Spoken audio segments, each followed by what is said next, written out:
clips, of the controversies, but that is going to come after, the finals. We'll come back to the studio, give our analysis, then after then we'll look at the controversies one after the others. And trust me, these guys are actually ready, to give you 100% analysis on what they think, concerning the decision of the referee. Senegalese African champions for the second time at the age of Morocco in that closely contested final yesterday in Rabat.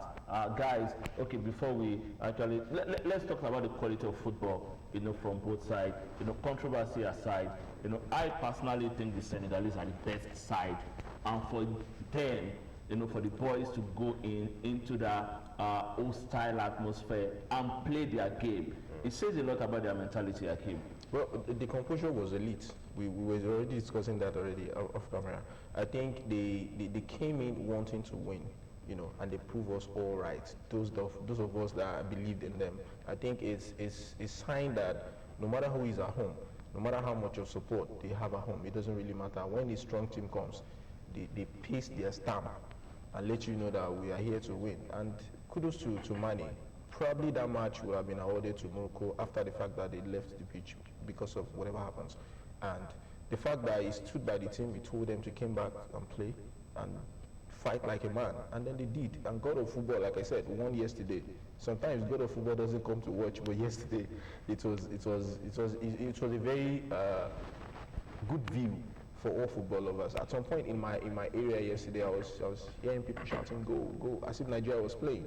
There are a lot of Nigerians that were supporting Senegalese yesterday, and it was good for everyone, of course, except the Moroccans. But nonetheless, it was a beautiful final. Beautiful final. I think I agree with you. But Emmanuel, looking at the Moroccans, I think they're gonna definitely feel gutted.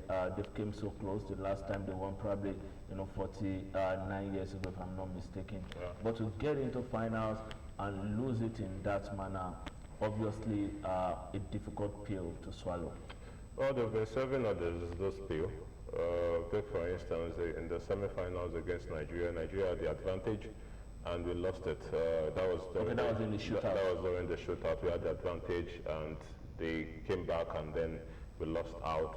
And at some point, they also had the advantage. Of course, we can always say generally that when those 50-50 draws that has been going their way more than their opponent's side, Senegal, Nigeria, I can always say that the officiating has always tilted towards their side. But at the same time, I think footballing-wise, they had the advantage. That penalty that they were given, and I'm trying to figure out what was going on in his head. Was it trying to actually do a smart one or play a smart one over Mendy?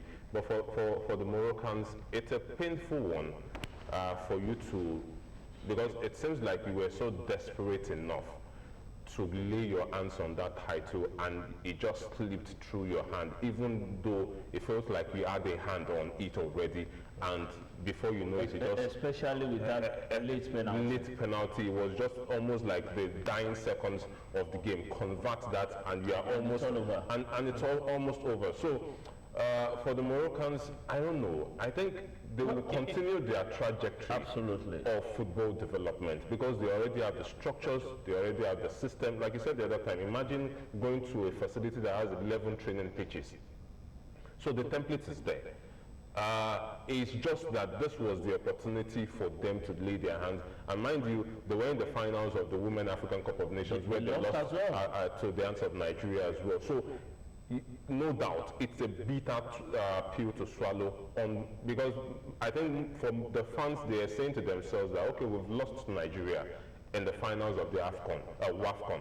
Now it's an opportunity for us. That's why you feel like they are doing almost everything, despite the fact that that team is good on its own. But they are also doing everything possible to ensure that they get their hands on that title, whatever it's going to take. But for the Senegalese, it's also a nation that also has the structures in terms of building football players.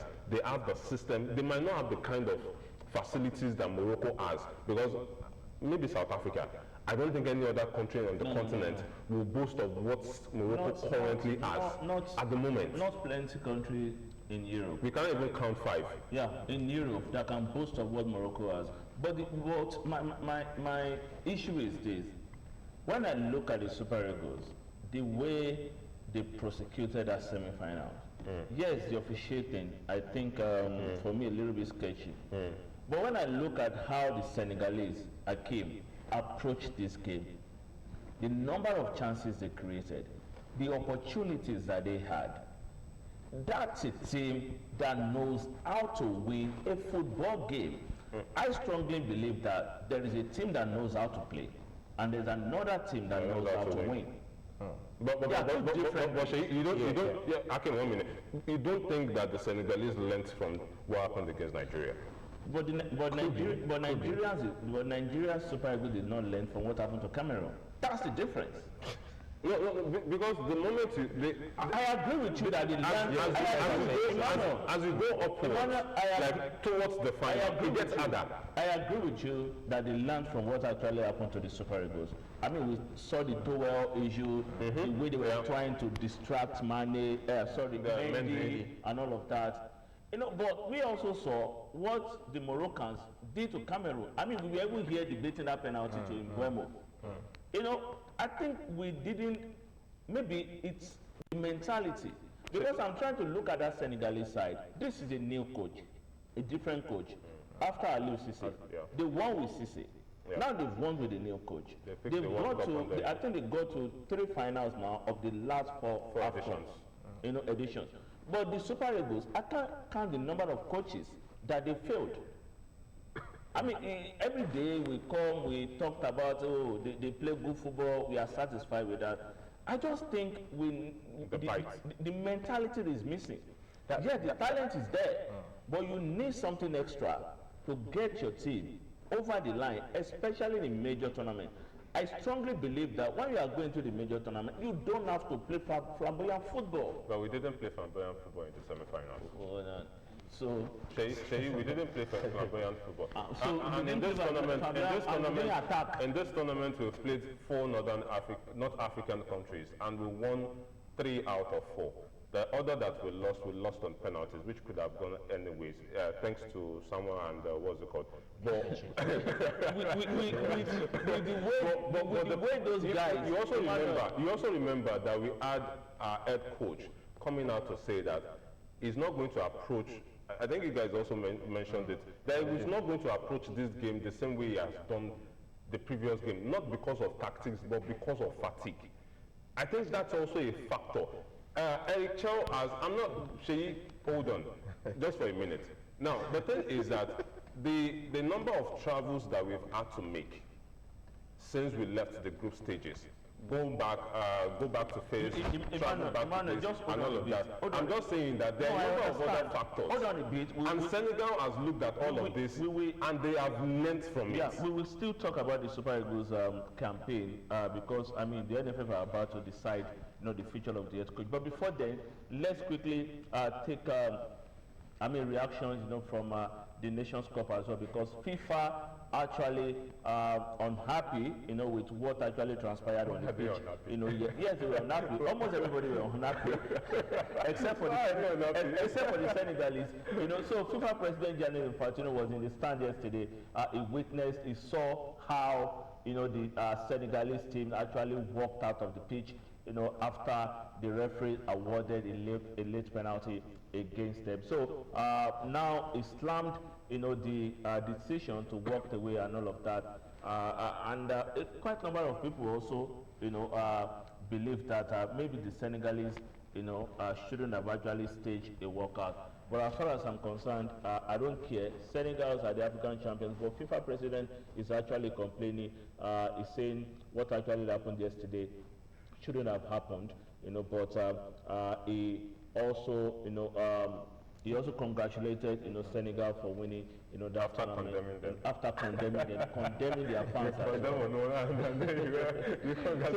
So that's the first news, for today. Do you know what I was telling myself when I heard it at first? I said, you don't get to beat a child and then you tell the child how to cry. There is situations that led to that reaction. It's not 1, it's not 2. There's the referee, there's the towel, there's just way too much, Even the referee, the tour thing, I think it happened like 3 or 4 times, even while the match was on. You know, this is something that it's not good for African football. A lot of people are even watching us now. You know, it's difficult. It's not so nice that we are seeing this kind of thing. And I expect him to even condemn even more, because this condemn now shouldn't just be on the Senegalese walking out. What about the situation that led to them wanting to, because they've had enough. The antics of at the point, they've had way enough, and there was no way to go about it than just, okay, you know what, if you're not going to give us a trophy, just hand it over to the Moroccan. Let us leave. You know. So, but in the end, okay, guys, let's look at the controversy. I would like the people to say why the FIFA president is condemning everybody. We're not condemning Morocco for what they've done. I saw a whole lot of clips and all of that. I was actually unhappy.